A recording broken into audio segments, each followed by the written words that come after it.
2023년 3월 20일 월요일입니다. 실전 경매 2기죠. 제 58강입니다.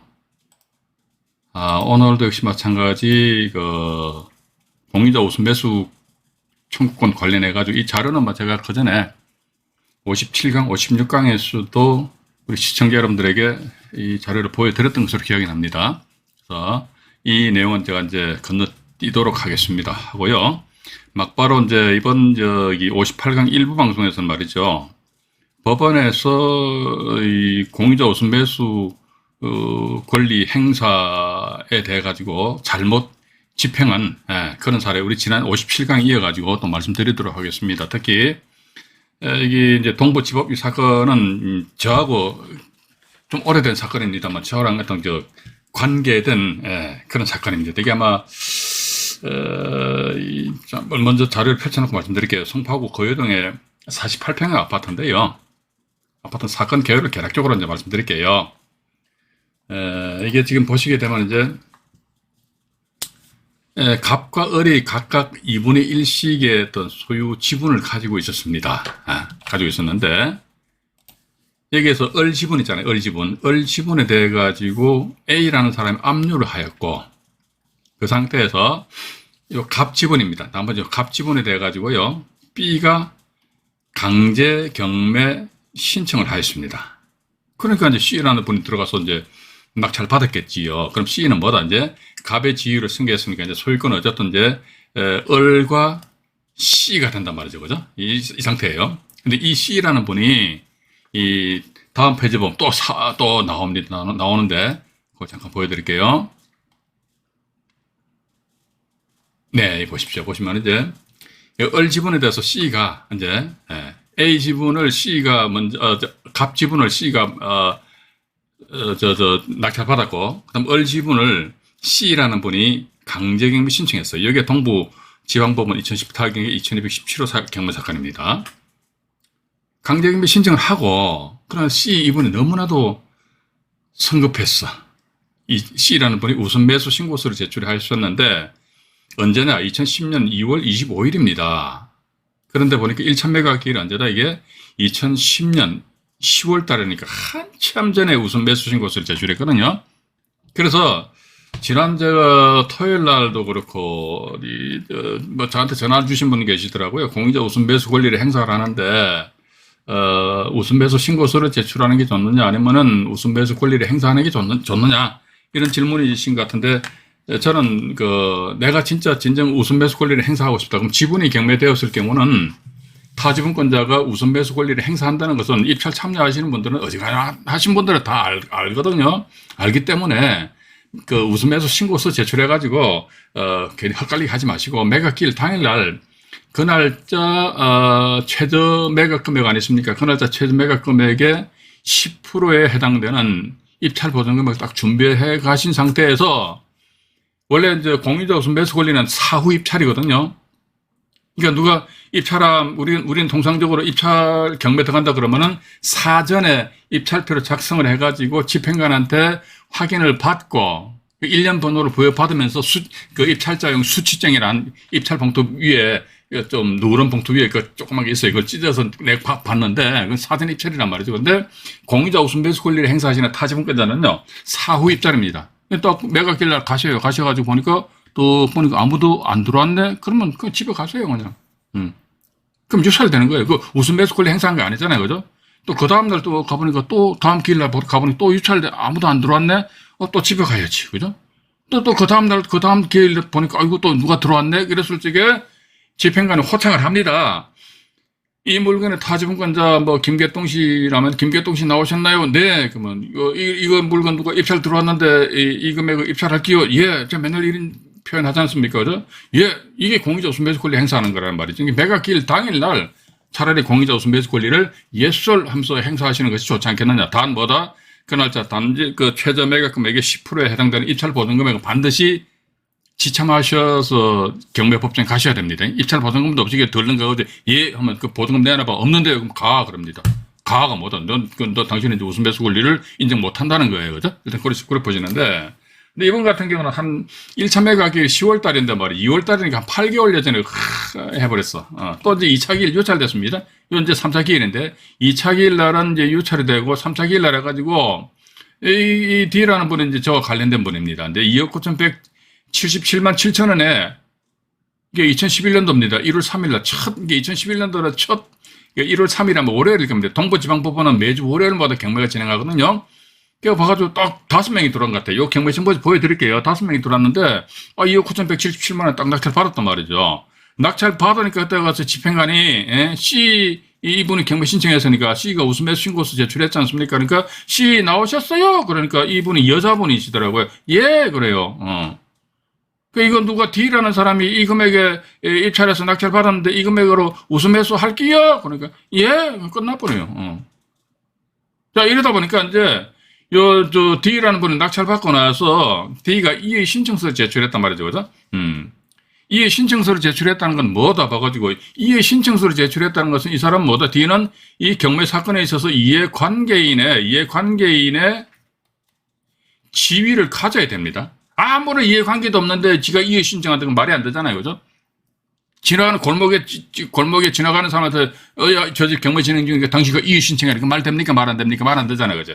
그러니까 이해관계, 자, D라는 사람이 이해관계인의 지위를 가지기 위해서는 어떻게 한다더라? 이게 차순위 신고하는 수밖에 없어요. 차순위. 예. 차순위 매수 신고.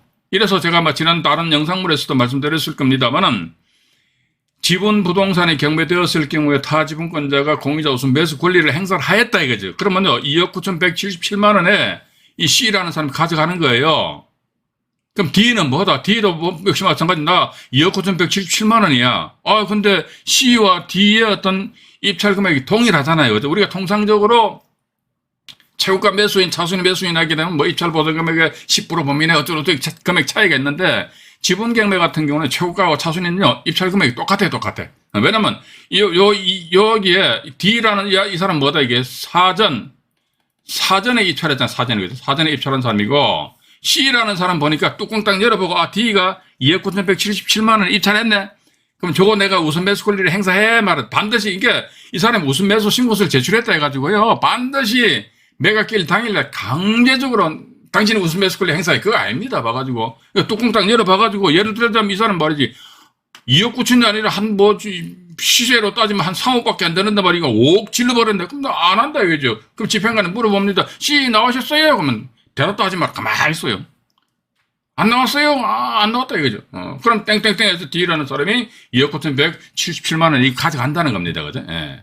그런데 일단 보니까 이번엔 이거 2억 9,177만 원 이 금액도 이 D라는 분하고 상당히 어떤 고민 끝에서 이 금액을 결정해가지고 낙찰 우여곡절 끝에 낙찰 받았는데 법원에서 말이지 이게 C한테 우선권을 줘버린단 말이죠. C한테 우선권을 줘요. 그러니까 1월 3일 날 입찰해가지고 뺏겼어요. 그 다음에 1월 4일 날이잖아요. 이해 신청서 이것도 이건 지금 제가 쓴 생생경매 또 실전경매 X8책 원고 그대로 다 있습니다. 그 책 가지고 있으면 이거 보시면 되는데 이해 신청서를 제출했습니다. 그 다음날 이해 신청서를 제출하였음에도 불구하고 입찰기일이 1월 3일이잖아요. 그죠? 일주일 후인 1월 10일 날 해서 C한테 뿌악 해가 매각 허가 결정 나버렸어요. 환장해버려가지고. 매각 허가 결정이 난 상태에서 여기서 이제 고민을 했어요. D라는 사람하고. 뭐냐면 이 매각 허가 결정에 대해서 적시한관다 그러면요.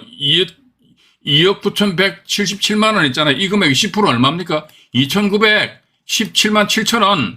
이거 공탁거래도 공탁금. 근데 이거 만약에 제가 지난 몇 강입니까? 57강인가요? 면목동에 다가구 주택 4분의 1 지분에 대해서 택도 안 되는 그 우선권을 줌으로 인해 가지고 적시한고를 제기하였고, 근데 공탁 금액이 몇백만 원 됐던 걸로 알고 있습니다. 그 대법원까지 올라갔습니다. 깨져버렸습니다. 그 몇백만 원 그거 홀라당 해가지고 까먹어버렸다니까요. 그 금액은 배당재단에 싹 기소돼 버렸다니까. 저는 그게 진짜 이해가 안 된다니까요. 제가 법률적인 지식이 짧아서 그랬는지 모르겠습니다만 분명히 대법원에서 그런데 교통정지를 딱 해놨음에도 불구하고 그 자기네들 그대로 안 하는데 대법원까지 올라갔는데도 불구하고 이상해 안 하더라고 봐가지고. 그래서 이분하고도 이야기를 했어요. 봐가지고, 야, 이거 혹시 만약에 2,900, 건 3천만 원 정도 되는데, 이거 만약에 대법원까지 올라갔다가 이게 우리 깨져버린다면 한 입에 3천만 원 털어넣는 거다. 이거 할게요, 말게요. 그러니까, 하지 맙시다. 해가지고 말아버렸어요. 그러니까 보십시오. 이게요. 여기에서 날짜를 여러분들 예의주시해 보시기 바랍니다. 자, 1월 3일 날이 낙찰 받았거든요. 그럼 일주일 후인 뭡니까? 1월 10일 날이 허가 결정이 나잖아요. 그죠? 그러면 또 일주일 후인 1월 17일 날 허가 결정이 확정이 됩니다. 그런데 허가 결정 확정되는 데 있잖아요. 이 사람 장문 납부 언제 했어요? 2011년 11일 봐가지고 1월 19일 날에 와 완전히 초스피드야. 매각 허가 결정이 확정된 날로부터 이틀 후에 이제 잔금을 빵 납부해 버렸어. 잔금을 빵 납부하고 그해 12월 달에 이해라는 사람한테 6억 5천만 원에 팔고 빠져나왔다 이게죠. 6억 5천만 원 같으면은 이게 반 쪼개면 얼마입니까? 3억 2,500만 원이 배분된단 말이죠. 3억 2,500만 원. 자, 그럼 보십시오. 만약에 이 D라는 사람한테 2억 9,177만 원에 이 사람한테 허가 결정 내렸다. 그러면요. 6억 5천만 원에 팔았잖아요. 그럼 이분 D한테 얼마 배분이 됩니까? 3억 2,500만 원이 배분이 되잖아요. 그죠? 그러면 2011년도 1월 달에 여기 땅 해가지고 2011년도 12월 달이니까 1년 만에 얼마입니까? 약 한 2,500만 원, 한 3천만 원 정도 어떤 1년 만에 3천만 원. 그러니까 이제 제가 이것도 그때 말씀 안 드렸습니까? 이렇게 법원에서 공유자 우선 매수 권리를 집행을 잘못한 것은 딱 두 가지 어떤 단점이 있다. 뭐냐? 단점이라기보다는 잘못된 점이 있다. 첫 번째 뭐니까? 일부러 공유자가 우선 매수 신고를 함으로 인해서 유찰을 유도시킴으로 인해서 최저 경매 가격을 낮추고 다운시킴으로 인해서 채권자들의 채권 회수를 원활하게 하지 못하게 하는 그런 단점이 있고, 나쁜 놈은 나쁜 점이죠. 나쁜 놈이 아니고 나쁜 점입니다. 두 번째 봐가지고, 이 타지분권자한테 우선권을 주지 않고 낙찰자 이 사람한테 우선권을 줌으로 인해서 이 사람이 벌어갈 수익 3천만 원 이건 받아 3천만 원 대신 뺏는 거 아닙니까? 그죠? 한마디 방해를 한다. 이게 잘못된 거란 말이죠. 그래서 지금도 저는 이건 이런 학습 효과라는 게 아니십니까? 10여 년 전에 이런 경험을 했기 때문에 만약에 지금도 이런 상황이 되었을 경우에, 그죠? 내가 입찰 들어간 낙찰 받았는데 보니까 또 엄하게 말이지 타지분권자한테 우선권을 주어버렸다 이거죠. 이러했을 경우에 과연 내가 그때 이 허가 결정 난 상태에서 적시항구, 공탁금을 걸고 적시항구를 할 자신이 있겠는가? 저 지금 자신이 없습니다, 솔직히. 저 자신이 없다는 것은요, 법원은 못 믿겠다는 거지, 이제 봐가지고. 이게 제가 지난 시간에도 시청자 여러분들한테 말씀 안 드렸습니까? 이와 관련된 대법원 결정에서 사건 번호 딱 오픈해 드렸죠, 그죠? 요거 말고 말이죠. 지금 이 자료에는 안 나와 있어요. 지금 이제 생생경매 교재를 제가 조금 이따 이제 펼쳐서요, 이제. 우리 시청자 여러분들에게 잠깐 보여드리도록 할게요. 잠깐, 요번 건 관련된 등기부등본을 잠깐 볼게요. 등기부등본 해가지고요. 보시게 되면요. 이렇게 됐네요. 보시면요.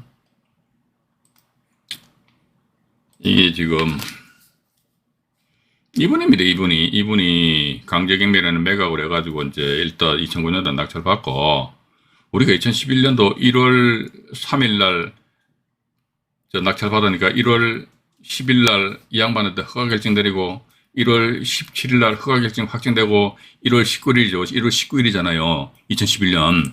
이때 강제경매라는 매각으로 이 양반이 부동산 소유권 취득했단 말이에요. 그러니까 이틀 만에 따닥 해가지고. 그래서 제가 다른 영상물에서도 말씀드렸습니다만, 이 물건이 내가 여러분들 말이지 물건 낙찰 받았어요. 되게 좋아. 와, 이거. 왜냐면 경매 사건에 있어서는요, 낙찰자가 대금 납부하기 전까지는 언제든 경매 취하가 될 수 있습니다. 그럼 일단 낙찰자 대금 납부하면 끝나는 거야.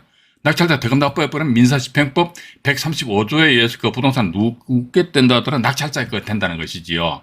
그래서 물건 대단히 좋아. 그러면요, 이 사안처럼 해가지고 허가 결정 확정된 때로부터 이틀 만에 대금 납부했다 이거지. 왜 이런 현상이 나타날까요? 민사집행 규정표에 따르면은 허가 결정이 확정되고 나서 통상적으로 한 달 이내에 이렇게 나와 있거든. 근데 아마 제가 지금 가서 충성하면서 그냥 대금지급 기한을 빨리 좀 날짜를 좀 빨리 좀 땡겨달라고 하면 이렇게 이야기했겠지요. 안 했는데도 불구하고 법원에서 에이 이틀 만에 빨리 대금 납부해 그럴 일은 없겠지요. 그죠? 제가 더 이상 말씀 안 드릴게요. 더 이상 말씀 안 드립니다. 이 상태에서 보니까 제가 조금 전에 자료에도 말씀드렸습니다. 6억 5천만 원 팔았잖아요. 이 양반이 2011년도 1월 달에 지가 등격을 해서 2011년도 12월 달에 6억 5천만 원 딱 팔아버렸잖아요. 그죠? 그러니까 어떻게 보면은 이 날짜에 1월 3일자에 이제 입찰해서 만약에 그 사람 앞으로 이제 허가 결정이 났다 하더라면 약 한 3천만 원도 이 사람이 대신 벌어가는데 이걸 이 사람한테 줘버렸다는 거지. 말이 안 된다 이거지 말이야. 그래서 여기 보니까 2010년 2월 달에 공유자 정땡땡식 공유자 우선 매수 신고서를 제출했다. 이건 뭐다 1차 길 한 7, 8개월 전에 말이지. 우선 매수 신고서를 제출했다. 이건 안 된다. 이게 아니다. 이건 아니다. 이게 잘못된 거지. 그래서 저는 이런 말씀 드려보고 싶어요. 잘못된 건 잘못된 거 아닙니까? 우리 솔직히 이야기합시다. 그냥 뭐 법원 경매 무식하게 뭐 얼찍이 대충 해야 돈만 벌면 됩니까? 따질 건 따지자니까. 따질 건 따지면서 내가 알고 나름대로 돈도 벌고 해야지 뭐. 우닥닥 뭐 황도 뒷걸음질 치다 보니까 뭐 깨구리 잡는 식으로 왜 그래서 이거는 완전히 이게 전문가 프로페셔널 프로가 아닙니다. 아마추어입니다. 아마추어. 맞잖아요. 그죠? 돈만 벌면 됩니까? 저는 그건 아니라고 봅니다. 돈도 벌면서 경매 지식 해가지고, 야, 요건 이러시니까, 요건 이게 맞다, 이게 틀리다. 나름대로 자기가 딱 판단할 수 있는 그런 능력이 키워져야 될 거 아닙니까? 저는 그렇게 보고 있습니다. 그래서 이 사건 관련해가지고요, 먼저 제가, 잠깐만요, 교재를, 볼게요. 이게 그겁니다. 이게 공유자. 우선 매수 인정해가지고, 이 송파구 거여동 나와 있잖아요. 47평형인데, 이게 지금 보시게 되면, 이제, 이분이 이제 이미 이분이 1 지분을 낙찰 받으셨던 분이에요. 근데 청구액이 700여만 원인 것으로 미루어봐가지고, 아마도, 그러니까 손해배상 청구 소송을 제기한 것 같아요. 만약에 A, B가 각각 2분의 1씩 소유권 가지고 있는데 이 A 지분을 예를 들어가지고 갑이라는 사람 낙찰을 받았다 그러면 소유관계는 갑과 을 이렇게 되잖아요. 그죠? 근데 갑은 뭐다? 이 부동산에 대해서 이미 대금을 납부하였는데 자기한테는 아무런 수익이 발생 안 된다 이거죠. 그런데 음악에 보니까 이 부동산을 예를 들어 A나 B 사람들이 점유해서 사용하고 있다. 아니면 을이 말이지 전체를 다 점유해서 사용하고 있다 하더라도 그럼 갑은 뭡니까? 을을 상대로 해서 너는 점유를 하고 있네. 나의 지분 2분의 1을 점유하고 있지. 점유하고 있는데 그 점유는 무슨 점유요? 불법 점유지? 이게 또 법정이상권하고 관련된 것이 맞습니다. 점유하니까 적법 점유나 불법 점유나. 법정이상권 성립된다면 적법 점유죠. 그죠? 적법한 점유잖아요. 근데 법정이상권을 건물이 땅에 대한 법정이상권을 가지지 못한다. 가지지 못함에도 불구하고 건물은 땅을 깔고 앉아있다. 그럼 불법 점유잖아요. 그죠? 그럼 상대방이 불법 행위, 불법 점유니까 불법 행위로, 불법 행위. 불법 행위로 내가 뭐를 입어버렸어? 손해를 입어버렸어. 따라서 손해배상 청구 소송을 제기한다. 그죠? 그래서 아마도 갑은 을을 상대로, 을이 아니죠. B입니다. 죄송합니다. 갑은 B를 상대로 해서 뭘 한다더라? B의 불법 점유를 원인으로 한 뭐다? 손배소송을 제기해서 법원으로 또 판결을 받았는데 판결문상에 보니까 야! B는 갑한테 700만 원 줘라! 이런 식으로 판결문이 났던 것 같아요. 그래서 이게 이 판결문 하나가 이행 판결문이잖아요. 그죠? 줘라! 돈 줘라! 이게 이행 판결문이거든요. 근데 안 줬어! 안 주면 뭡니까? 불이행이잖아. 불이행. 그죠? 이행해라! 근데 이행 안 하니까 불이행이잖아. 그럼 상대방의 불이행을 이유로 해가지고 뭐라 어떻게 하더라? 불이행하니까 돈을 안 주니까 그럼 채권자 입장에서 자기 채권 해소하기 위해서 강제 집행을 해버린다. 이러다 보니까 이 사건이 이렇게 형성됐단 말이죠. 그래서 이 물론 경매 나왔길래 근데 이 양반도 보니까 2010년 10월 11일이 1차 매각 길인데 2010년 2월 달에 떡하니 우선 매수 신고서를 제출해버렸단 말이에요. 근데 이 날짜 없으니까 유찰, 또 없으니까 또 유찰, 3, 4일 날 이분을 더 성은 김씨로 됐어, 김씨. 5명이 돌았잖아요. 2억 9,177만 원에. 근데 봐가지고 이분한테 우선권을 줘버리면 그래서 이게 제가 적어놨습니다. 차순위 매수 신고인이다. 일단 그렇게. 왜냐면 차순위 매수 신고를 해야지만 내가 이해관계인이 되고 이해관계인이 되어야지만 적시항고를 할 수 있고. 맞잖아요. 그죠? 예. 그런 어떤 경매 절차상에 있어가지고 어떤 간섭하기 위해서는 이해관계인의 지위를 가져야 된다. 일단 그렇게 여러분들 보시면서 여기 보시면은 중요한 건요. 이 내용은 제가 자료에서 다 설명드렸기 때문에 더 이상 말씀 안 드리고요. 이게 보면 이의 신청했잖아요. 얘기했잖아요. 이거는 이제 그때 동부지방법원에 나가요. 있는 거 요 그대로 제가 다 올려놔 버렸어요. 올리는 말씀 약간 뭐 어쩌고 이렇게 경과에 뭐 얼마에 입찰을 하였습니다. 뭐 이런 식으로. 예. 그럼 이제 그 다음 페이지를 보게 되면은 이 신청 사유 뭐 이렇게 나와 있어요. 이 신청 사유 해가지고 민사집행규칙 76조 제2항 어쩌고 140조 나와 있잖아요, 그죠? 예. 그래서 뭐 따라서 이게 또 만약 1차 매각길 이전에 공유자 우선 매수 신고서를 제출한 자에 대하여 수회 유찰된 후에 공유자 우선 매수권을 인정한다면 저가 낙찰을 노린 폐단이 발생될 것으로 말되잖아요. 맞잖아요, 이거죠? 그러니까 1차 길 이전에 우선 매수 신고서를 제출했는데 그 이유 계속 방관하는 거야. 그러면 어떻게 계속적으로 어떻게 수혜 유찰을 따르는 어때요? 예, 저가 낙찰에 지가 아주 싸게 먹을 것이기 때문에 이게 안 된단 말이지. 그래서 결여해가 나와 있지 않습니까? 결여해가지고 뭐 어쩌고 저쩌고 하면서 존경하옵는 판사님 악망하여 주시기 바라나이다. 이런 식으로 하였음에도 불구하고 끝나버렸어요. 봐가지고. 그래서 저도 이게 공탁금액이 그렇게 공탁금액 부담이 없으면 이것도 적창고 제한거 막바로 해버리겠어요. 우리는 이제 불허가 결정에 대해서는 적창고는 부담 없이 하셔도 됩니다. 왜냐면 불허가 결정에 대해서는요, 어떤 사안에도 불허가 결정 났잖아요. 그죠? 거기에 대해서는 공탁금 안 겁니다. 근데 허가 결정에 대해서 적창고 한다는 것은 뭐다? 허가 결정을 불허가 결정을 돌려라는 것이고, 이제 불허가 결정에 대해서 적창고 뭐다? 불허가 결정을 허가 결정을 돌려란 말이에요. 이때는 공탁금 안 걸어버려요. 근데 공탁금에 대한 그 부담이 없기 때문에 할 수 있는데 이 건 같은 경우에 한 3천만 원 공탁금 걸어야 되니까 또 그 전에 뭡니까 학습효과에 해가지고 말이야 몇백만 돈 깨문 적이 있단 말이지. 있다 보니까 또 대부분 올라가가지고 또 깨지면 어떡하지? 깨지면 3천만 원 그대로 나가버려. 차라리 에이 그냥 이 돈 가지고 다른 물건 찰떡합시다. 이렇게 해서 그냥 이 물건 포기했던 그런 생각이 좀 납니다. 나고 이게 또 나와 있잖아요. 제가 다 적어놨어요. 이의 신청서를 제출하였으면, 생생경매 책 가지고 계신 분들은요, 사례별로 제가 쭉 적어놓은 게 보면은 아마 여기서 제가, 실제 경험했던 사례들 상당히 많이 멘트를 해놨어요. 해놨기 때문에 책 가지고 계신 분들은 천천히 한번 읽어보시기 바랍니다. 그러니까, 매각 허가 결정에 대한 이의는 적시항고의 방법으로 하여야 하고 입찰 가격의 10%에 해당되는 검자는 공탁해야 한다. 따라서 2,900여만 원 몇 달 묵히지 않고 다른 곳에 입찰하기로 하고 적창고를 하지 않기로 했다. 땡 끝나버렸어요. 근데 이 문제는 뭐냐면 봐가지고 내가, 제대로 한다면 내가 3천만 원 벌 수 있는 사안인데 왜 국가기관인 법원에서 말이지 내가 돈 벌어먹으려고 했는데 그걸 방해라는 얘기죠. 그죠? 요 밑에 이 4번 같은 경우는요, 직전에, 정모시, 이 여성분입니다. 정모씨 이분이 이제 먼저 2분의 1 지분 경매 나온 건 낙찰 받은 그런 사례를 일단 그렇게 보시면 되실 것 같아요. 그죠? 요 정도 보시고요. 또 지금 두 번째는 말이죠. 이게 요건 지금 내가 잠깐만요. 어디가 붙노? 이건 제가 대법원 사건 번호 하나 적어 드릴게요. 근데 이게 지금 제가 이 책을 정리할 적에는 이게 대법원 사건이 대법원 홈페이지 들어가도 이게 열람을 할 수 있었는데 지금 보니까 불개돼 없어져 버렸더라고요. 근데 그게 공보 불개돼서 이게 대법원 들어가서 보니까 사건이 열람 안 된다 해가지고 그게 완전히 죽은 게 아닙니다. 그럼 이런 경우는 없는 판결문이나 결정문 같은 경우는요, 대법원 홈페이지 들어가셔가지고요, 판결문 제공 신청, 결정문 제공 신청서를 신청하시면 돼요. 건당 1,000원입니다. 근데 이건 보니까 대법원, 요 사건 관련된 겁니다. 이게 지금 성남 지원 사건 관련된 건데, 대법원,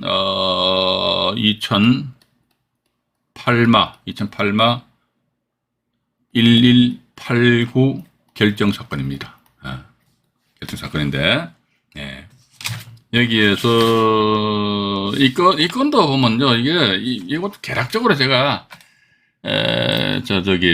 말씀을 드릴게요. 이 사건도 보면요, 이게 지금 어떻게 됐느냐 그러니까 타지분권자가 우선 매수 권리 이걸 좀 장난을 친 그런 사안입니다. 이게 이 사건도 보니까 크게 1, 2, 3, 이 4차 기일까지 나왔어요. 1차, 2차, 3차, 4차. 근데 1차 기일날은 그냥 유찰시켰습니다. 근데 이때 1차 기일과 2차 기일 요 사이에 우순매수 신고서 이게서 서류입니다. 우순매수 신고서를 제출했어요. 자, 또 이제 2차와 3차 기일날 또 보니까 우순매수 신고서를 제출했습니다. 근데 법원 문건 접수 내역상에는 요거는 표시 안 돼 있는데, 법원 결정문상에는 보니까 이거는 저 문건 접수 내역이 표시되어 있어요. 근데 문건 그 접수 내역에는 표시는 안 되는데 요건 보니까 법원 결정문에는 표시되어 있습니다. 예. 그리고 또 보니까 4차 기일 요 이전에 있잖아요. 이때 또 우순매수인 거죠. 그러니까 어쨌든 봐가지고 타지분권자는 우순매수 신고를 3번이나 했어요. 3번 했어요. 한마디로 하면 엉줄이 탔어. 엉줄이 타니까 막 한 번도 아니고 두 번도 아니고 3번 하면 우순매수 신고서를 제출해버렸어요. 요 상태에서 보니까 4차 매각기일날 해가지고요. 4차 매각기일날 제3자가 입찰 들어오니까 이 양반이 나 우순매수 권리 행사한다 해가지고 이 날짜 어쨌든 최고가 매수인으로서 일단 결정이 됐어요. 결정됐는데 문제는 뭐냐면 일주일 후에 매각 불허가 결정나잖아요. 그죠? 근데 이 날짜 보니까 만약에 편의상이 여기 최고가 이분 우순매수 신고서를 제출하는 사람 A라 하겠습니다. A를 하는데 이 A에 대해가지고요. 매각 불허가 결정이 나버렸어. 불허가 결정이 나버리니까 이 A 입장에서 봐가지고 이제 불허가에 대해서는 제가 조금 전에 말씀드렸죠. 불허가에 대해서 적시항고한다 할 때는 공탁금 안 걸거든요. 그래서 양반은 보니까 불허가가 났네? 해가지고 이제 적시항고 했습니다. 기각 결정 났습니다. 예. 대법원에 올라가니까 재항고했어요. 재항고. 이게 보니까 대법원 2008마 1189 사건인데 이게 지금 대법원 들어가서 사건 검색해보면 안 떠요. 그래서 궁금하신 분들은 단돈 1,000원 땅 대신 이거 한번 해보세요. 괜찮습니다. 1,000원 내시고 대법원 결정문 있잖아요. 저걸 여러분들 이메일로 쏴달라고 그러면요. 대법원에서는 착 쏴줘요. 돈 입금만 1,000원만 입금되면은. 그러니까 재항고했는데 이것 역시 마찬가지 재항고 기각이 됐다. 예. 재항고가 기각이 되었다 해가지고요. 요 사건 전체적인 흐름을 제가 생생경매 교재에 의해 가지고 잠깐 우리 시청자 여러분들에게 소개 말씀을 드리도록 하겠습니다. 이 사건입니다. 이 사건인데 봐가지고요. 밑으로 잠깐 내려가 볼게요. 여기가 땅이 2필지였어요. 2필지. 예. 2필지인데 사건 번호 한번 오픈해 드릴까요? 사건 번호가 이거 나와 있는데 물건 번호 1번과 2번이거든요. 이게 성남 지원 2007 타경 좀 오래됐습니다. 2007 타경에 3287호 물건 번호 1번과 2번이에요. 1번과 2번에 그 타지분권자가 공유자 우선매수 권리를 이제 행사를 하였단 말이죠. 행사를 하였는데, 그래서 지금 매각기일 당일날은 타지분권자가 우선매수 권리를 행사해서 최고가 매수인이 되었는데 일주일 후에는 매각 불허가 결정이 났고 따라서 타지분권자는 매각 불허가에 대해서 우이씨 하면서 적시항고했고 근데 불허가에 대해서 적시항고할 때는 공탁금 안 걸고 근데 적시항고하니까 또 기각 결정이 나버렸고 그래서 또 우이씨에서 대법원까지 올라갔습니다. 또 역시 마찬가지 기각 결정이 났다. 그 기각 사유가 보면요 이렇게 나와 있습니다. 공유자 우선매수 신고서는요 이게 인터넷 들어가면 다 있어요. 대법원 홈페이지 들어가면 있을 겁니다. 봐가지고 있고요. 그 다음에 여기 보시면 이제 여기 2심 결정문 내용이에요. 2심 결정문 내용으로 나와 있는데 지금 이게 수원지방법원 결정이잖아요. 2008라 184 결정입니다. 이게 184 결정인데 이 사건 적시항고를 어떻게 한다? 기각한다. 기각한다. 기각한다. 그러면 기각 사유가 뭐냐? 다음 페이지를 넘어가 볼게요. 다음 페이지를 여기에 보면 이것도 궁금하신 분들은요 이게 수원지방법원 홈페이지 들어가셔가지고요 이 사건에 대해서 결정문을 요청한다 그러면 이 결정문이 여러분들 이메일로 그대로 들어옵니다. 그렇기 때문에 1, 4회 매각기를 각각 잡고 했는데 여기에서 이게 경과 규정입니다. 얼마 유찰되고 이렇게 됐다는 것이죠. 일단 여기에서 이제 법원에서 이제 불허가 결정을 내린 사유 하니까 항고인을 주장하고 쭉 나와 있어 판단 나와요. 판단 나와 있잖아요. 판단 보시면은 항고인은 그러니까 공유자입니다. 우선 매수 제도를 이용하여 이 사건 지분을 저가에 그죠? 저가에 매수하기 위해 2차례에 걸쳐서 우선 매수 신고만 하여 일반인들이 매수 신고를 꺼릴 만한 상황을 만들어 놓은 뒤 매수 신고인이 나타나지 않자 매수 신청 보증금을 납부하지 않는 방법으로 보증금 납부 안 하고 유찰이 되게 한 다음에 최저 매각 금액이 수차 저감된 제4회 매각기 이래 짜잔 매수 신고인이 나타나자 그래서 비로소 입찰 매수 보증금액을 납부해서 최고가 매수인의 지위를 얻은 것으로 보면 상당하다. 이게 일반적으로 공유 지분에 대한 경매 절차에서 우선 매수권을 행사하는 다른 공유자의 위와 같은 편법적인 방법으로 최저 매각금을 저감시키는 사례가 적지 않은 것으로 본다. 따라서 보니까 이게 한 고인의 위와 같은 행위는 공유자의 우선 매수권을 뭡니까? 남용한 행위에 해당한다고 봄이 상당하다. 이게 나와 있어요. 이게 나와 있잖아요. 그죠? 이게 또 이 양반이 열받아가지고 이씨 대법원까지 올라갔습니다. 올라가니까 밑에 이게 대법원 결정. 이게 지금 그 전에는 제가 이 책을 정리할 적에 이게 대법원 결정이 떴다니까요. 떴는데 지금은 이게 안 떴더라고 봐가지고 이게. 또 이게 보니까 마찬가지 재항고를 어떻게 한다? 기각한다. 재항고 이 양반 저 공유자입니다. 재항고를 기각한다니까 뭐 끝난 거야 봐가지고. 그래서 그런 식으로 이제 우리가 이제 좀 이해를 좀 하시면서 저도 참 고민입니다. 고민이라기보다는 이런 물건이 앞으로도 이런 경우가 발생되었을 경우에 내가 입찰 들어갔는데 공유자 우선 매수 권리 행사 잘못했잖아요. 그죠? 그럼에도 불구하고 법원에서 그걸 인정을 해줬다 이거지. 그럼 법원의 잘못이란 말이죠. 그럼 법원의 잘못을 따지기 위해 가지고 저 공유자한테 우선 매수 권리를 인정했다는 내가 허가 결정이 됐었는데 적시항고에 됐었는데 공탁금을 걸고 적시항고인데 많이 기각 결정나고 재항고인데 또 많이 기각 결정난다고. 과거에 옛날에 그런 경우가 한번 있었기 때문에 그런 말씀 드리는 거예요. 그죠? 일단 그렇게 좀 이해를 하시면서 그 다음에 또 이걸 하나 더 보여드릴게요. 동부지법 2014경 어떤 보니까 뭡니까 탁 나와 있잖아요. 법원에 말이지 법 집행을 똑바로 해야지 말이지 술 잡수왔는지 모르겠어요. 집행법원의 잘못이다 이게. 잘못된 건 잘못됐다 이야기합시다. 제가 이 양반들 뭐 명예를 실추하는 것도 아니고 있는 그대로 다 말씀드리는 거 아닙니까? 그죠? 사건 이것도 보시죠. 보시게 되면요. 이제 2분의 1씩이잖아요. 근데 A 지분이 경매가 넘어왔네요. 2011년 2월 15일자 B라는 사람이 공유자잖아요. 그죠? 우선 매수 신고서를 제출했어요. 근데 1차 기일이 5월달인데 2월달에 이런 거요. 이런 거는 사실은 어떻게 보면은 여기에 이게 2차 기일이거든요. 2차 기일에 세 사람이 입찰했는데 B한테 이 양반한테 우선권 줬다니까요. 이 사건도 웃기는 거 아니냐 이거죠. 그죠? 제가 아마 다른 영상물에서 말씀드렸을 겁니다. 뭐냐면요. 이렇듯이 공유자가 1차 기일인데 그 이전에 헐레벌떡하면서 우선 매수 신고서 제출하고 1차 기일에 패소했잖아요. 그죠? 그러면 이런 물건은요. 이 날짜 내가 들어가 낙찰받게 되면 진짜 100%돈 번다니까요. 왜? 이 사람이 매각 기일 전에 얼마나 말이지 급해서 말이지. 부부싸움 막 더럽게 하면서 말이지 그냥 확 하면서 그냥 우선 매수 신고서를 제출했겠네. 그럼 결국 이거 뭡니까? 이 사람들은요 이 부동산을 놓치고 싶은 마음이 없는 거예요. 그죠? 근데 그걸 내가 들어가서 중간에 인터셉트 해버린단 말이죠. 하게 되면 내가 돈 벌긴단 말이에요. 법원에서는 오히려 저 상대방 타지분권자한테 우선권을 충분해내가지고 내가 먹을 수익을 말이지 다른 사람이 가져간다는 그건 말이 안 되는 거지. 그래서 2차 기일에 세 사람이 입찰했고요. B에게 우선권을 부여했답니다. 환장을 노릇이지 봐가지고 이것도 등기부등본 있나 모르겠네. 잠깐만요. 등기부등본 있네. 이 법원에 잘못 해놨잖아요. 제가.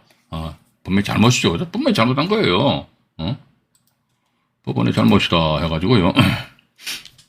여기 이제 이 두 분이 보면 2009년 8월 5일자로 해가지고 부부였어요. 부부 해가지고 이제 2분의 1씩 지분으로 소유권을 가지고 있었단 말이죠. 그죠? 가지고 있는 상태에서 이제 3번입니다. 이 남편 지분 같아요. 3번 남편 지분이 이 A 지분이 말이죠. 강제 경매로 인한 매각을 해가지고 이 양반한테 그냥 이게 뭐냐면요. 자 보십시오. 이분이에요. 이모 씨가 공유자 우선 매수 신고서 제출했는데 언제 2011년 2월 15일날 제출했다는 거예요. 그런데 1차 기일 언제입니까? 2011년 5월 9일이요. 5월 9일. 그런데도 불구하고 이 사람한테 우선권을 부여한다는 것은 엄청 실히 잘못된 거지. 기존에 뭡니까? 대법원에서 교통 정리해 놓은 건요. 또 전부 다 말 그대로 말이지 학없이 법원에서 말이죠. 완전 개무시한 거 아닙니까? 이런 경우 대법원 판사님들이 기분 나빠하셔야 된다니까요. 맞잖아요. 자기네들이 교통정리 해놓은 건 말이야. 어떻게 밑에 쫄따고 들어있는 저것 것들이 법 해석 안 하고 말이지. 그럼 말도 안 되는 거지. 맞지 않습니까? 저는 그렇게 보고 있습니다. 여기까지만 제가 말씀드리고요. 잠깐만요. 또, 일단, 이거, 남부지법 사건인데, 지금 제가, 일단 요 사건 관련해가지고요, 이 경매정보지를 이제 좀 패스하겠습니다. 패스하고요. 요거 하나 간단하게 말씀드릴게요. 이것도 이시마찬가지 남부지법 2024경인데요. 이것도 보면 집행법원에서 참가됐다 이거죠.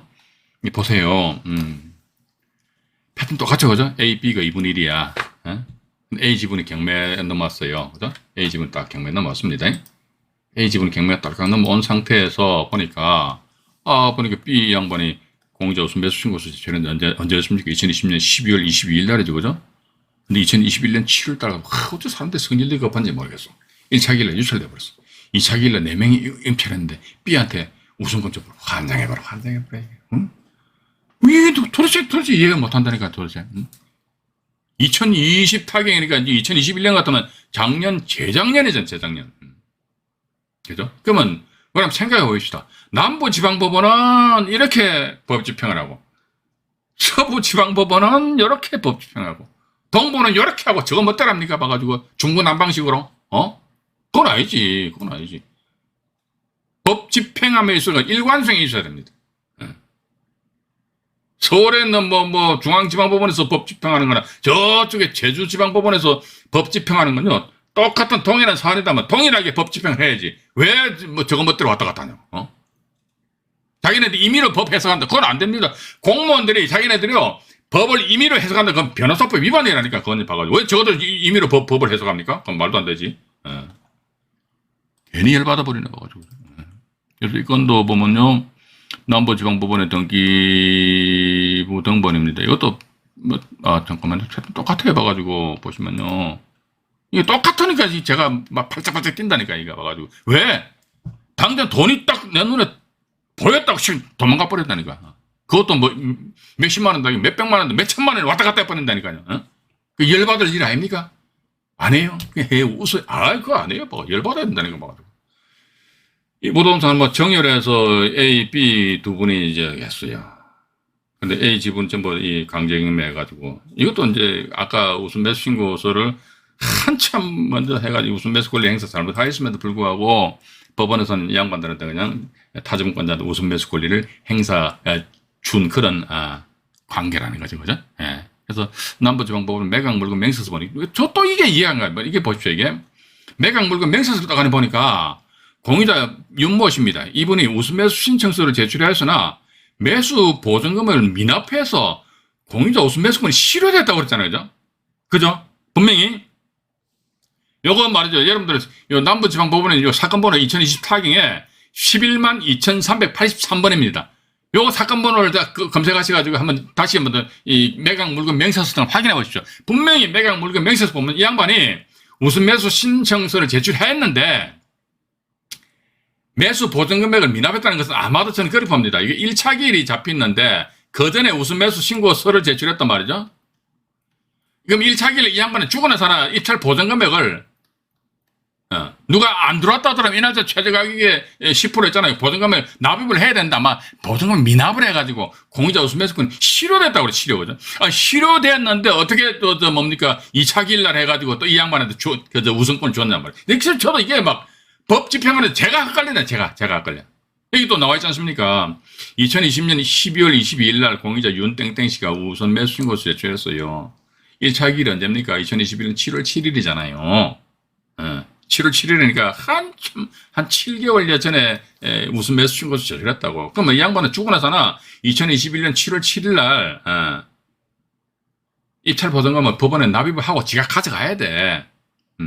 아마 이 내용은 보니까 매수 보증금액을 미납했다는 거 보니까 이 날짜에 입찰 보증금 10%를 납부를 안 했던 것 같아. 그러면 실효됐다. 그럼 이 사람한테 더 이상 우선권을 안 줘야 되는데 2차 기일날 왜 또 우선권 줬냐 이거지. 우선권 준 이유가 뭐냐 이거지. 그죠? 요건 잠깐만요. 앞으로 좀 넘어가 볼게요. 이거 있잖아요. 보세요. 2021년 10월 달에 윤모 씨 강경매로, 아니, 분명히 우선 매수 권리가 실효가 되었다는데도 불구하고 이 사람한테 줬다는 그 이유를 모르겠다, 이거죠. 요건 지금 제가요, 오늘 시간 조금 오버되더라도요, 제가 요건 이제 경매, 정보지를 잠깐 우리 시청자 여러분들에게 소개를 시켜드릴게요. 이게, 남부 2020 타경입니다. 2020 타경이고요. 112383. 아, 이게 뭐 또 로그인 하라고 그러네. 네, 참네. 이 스피드 옥션 보니까요, 로그인 하고 나서 한참 있다가 로그인 안 하면 이제 다시 하라고 그래. 이게 번거로워. 2020 타경에. 112383.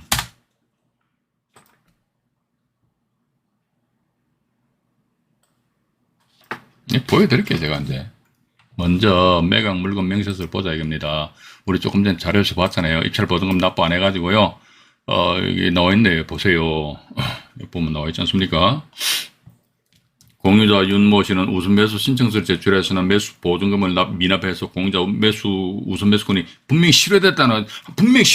했죠. 실효됐다는 건 뭐 도대체 공유자 우선 매수 권리 행사를 못 한다는 거 아닙니까? 실효됐다 이거지, 실효. 근데 여기 보면요. 이 보세요, 봐가지고. 이게 환장해버린다니까. 실효됐다가 해놓고, 윤모 씨가 지가 우선권에 행사했겠지. 그러니까 또 공유자 우선 매수 신고서 언제 2020년 12월 22일 날 했는데, 2021년 8월 25일 날 해서 4사람을 응찰하 했는데, 이 양반한테 우선권 주고, 아까 우리 이분 앞으로 등기된 거 확인해 보셨잖아요. 그죠? 이런 식으로 왔다리 해버리니까 저도 정말로 이런 경우 헛갈린다. 그런데 아까도 말씀드렸습니다만은, 경이 이랬을 적에 허가 결정에 그 타지분권자한테 우선권을 전부로 해서 허가 결정 났다 이거지. 그럼 허가 결정에 대해서 적시하고 제한하려고 하면 공탁금 걸어야 되는데, 만약에 공탁금 건다 그러면요, 이 허가 결정에서 이 양반한테 허가 결정 났단 말이지. 그러면 공탁금 얼마? 2억 3,200만 원이니까 2,320만 원 공탁 걸어야 됩니다. 그럼 제한테, 야, 이거 만약에 2,320만 원 공탁 걸고 가면 적시한 거 한번 해볼 거요? 저 같은 거 조금 고개를 깨우통할 것 같아요. 왜? 옛날에 한번, 그런 학습 효과가 있었기 때문에. 여기까지만 제가 말씀드리고요. 일단, 요번 58강 일부 방송에서는, 공유자 우선 매수 권리를 잘못 집행한 법원의 행태에 대해서 사례를 가지고 말씀드렸고, 이제 58강 2부에서는 말이죠. 채무자는 입찰 참여하지 못한다는 등 여러 가지 공유자 지분 우선 매수 권리 관련해가지고요. 말씀드리도록 하겠습니다. 화면 조정을 한 상태에서요. 2부 방송에서 만나 뵙도록 하겠습니다. 58강 1부 방송을 마치도록 하겠습니다.